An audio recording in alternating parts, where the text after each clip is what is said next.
పర్యావరణాన్ని పరిరక్షించుకునేందుకు ప్రతి ఒక్కరూ ప్లాస్టిక్ వాడకాన్ని తగ్గించాలని, ప్లాస్టిక్ కవర్ల స్థానంలో కాటన్ బ్యాగులు వాడాలని చిత్తూరు ఎంపీ దగ్గుమళ్ల ప్రసాదరావు పిలుపునిచ్చారు. స్వర్ణాంధ్ర స్వచ్ఛాంధ్ర కార్యక్రమంలో భాగంగా చిత్తూరు నగరపాలక సంస్థ ఆధ్వర్యంలో గాంధీ విగ్రహ కూడలి వద్ద సింగిల్ యూజ్ ప్లాస్టిక్ నిషేధంపై మానవహారం నిర్వహించారు. ఈ కార్యక్రమంలో జిల్లా ప్రత్యేకాధికారి చక్రధర్ బాబు, జిల్లా in charge collector G Vidyadhari, mayor S Amuda, Chuda chairperson Kathari Hemalatha మానవహారం కార్యక్రమంలో పాల్గొన్నారు. ఈ సందర్భంగా ఎంపీ దగ్గుమళ్ల ప్రసాదరావు మాట్లాడుతూ, రాష్ట్ర ప్రభుత్వం ప్రతి నెల 3వ శనివారం స్వర్ణాంధ్ర స్వచ్ఛాంధ్ర కార్యక్రమాన్ని ప్రతిష్టాత్మకంగా నిర్వహిస్తోందని, కార్యక్రమంలో ప్రజలందరూ భాగస్వాములు కావాలని పిలుపునిచ్చారు. రోజువారీ అవసరాల కోసం ప్లాస్టిక్ కవర్ల స్థానంలో కాటన్ బ్యాగులు ఉపయోగించాలని కోరారు. ఒకసారి ఉపయోగించి పడేసే ప్లాస్టిక్ కవర్లను పూర్తిగా నిషేధించాలన్నారు. పరిశుభ్రత విషయంలో ప్రత్యేక శ్రద్ధ చూపించాలన్నారు. రోడ్లపై వ్యర్థాలు వేయరాదని, చెత్త కనిపిస్తే డస్ట్బిన్లో వేయాలని కోరారు. స్వచ్ఛ కార్యక్రమాలను పకడ్బందీగా నిర్వహించడం ద్వారా మన దేశం పాశ్చాత్య దేశాల్లాగా శుభ్రంగా ఉంటుందన్నారు. ఈ కార్యక్రమంలో భాగంగా స్వచ్ఛత ప్రతిజ్ఞ చేశారు.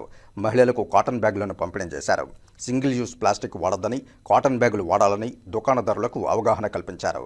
ఈ కార్యక్రమంలో municipal commissioner Narasimha Prasad, Chittoor RDO Srinivasulu, MHO doctor Lokesh, ME Venkatarami Reddy, నగరపాలక సంస్థ పారిశుద్ధ్య కార్మికులు, వార్డు కార్యదర్శులు, మహిళా సంఘాల సభ్యులు పాల్గొన్నారు.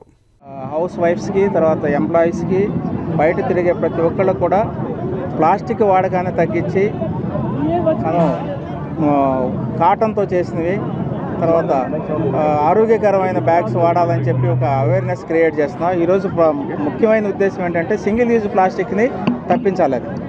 సింగిల్ యూజ్ ప్లాస్టిక్స్ అంటే మీ అందరికీ తెలిసి ఉంటుంది, బాగా ప్లాస్టిక్ బ్యాగ్స్, తర్వాత వాటర్ బాటిల్స్ చిన్నవి ఇవన్నీ వస్తున్నాయి. వాటిని తప్పించి మనం ఈ కాటన్ బ్యాగ్స్, ప్రతితో తయారు చేసినవి, ఆరోగ్యానికి మంచిదైన కాటన్ బ్యాగ్స్ వాడమని చెప్తున్నాం. అట్లాగే వాటర్ బాటిల్స్ కూడా రిపీటెడ్ యూజ్ ఉండే తయారవుతుంది, వాటిని వాడమంటున్నాం. వాడి పడేసేవి కాకుండా ఈ విధంగా మనం స్వచ్ఛాంధ్ర ఉద్యమంలో క్లీన్లీనెస్ పాటించడానికి చెప్తున్నాం.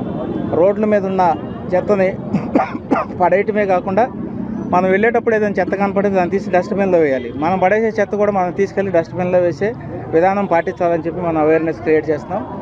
ఇతర పాశ్చాత్య దేశాల్లో కానీ ఇతర కంట్రీలో కానీ గత 60-70 సంవత్సరాల నుంచి జరుగుతుంది.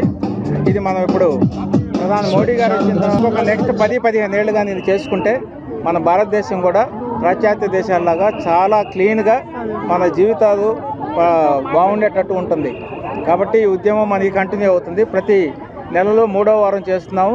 ఇది సంవత్సరాలు చేస్తే కానీ మనకున్న మురికి, మనకున్న పరిశుభ్రత అలవాటు పడుతుంది. మురికి తప్పించి పరిశుభ్రత అలవాటు పడుతుంది.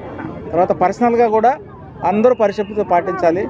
మనకు తెలుసు, మనకున్న గ్రామీణ ప్రాంతాల్లో స్త్రీలకు కానీ, తర్వాత కొన్ని స్లమ్ ఏరియాస్ స్త్రీలు కానీ పరిశుభ్రత ఇది లేదు. గవర్నమెంట్ అన్ని చర్యలు తీసుకుంటుంది. వాళ్ళకు కూడా పరిశుభ్రమైన నీరు, పరిశుభ్రమైన గాలి ఇచ్చే ప్రయత్నాలు చేస్తున్నాం. సో ఈ ఉద్యమం ఇంకా సక్సెస్ అవ్వాలని, ఇంకా ముందు బాగుండాలని మేము ఆశిస్తున్నాం. Thank you.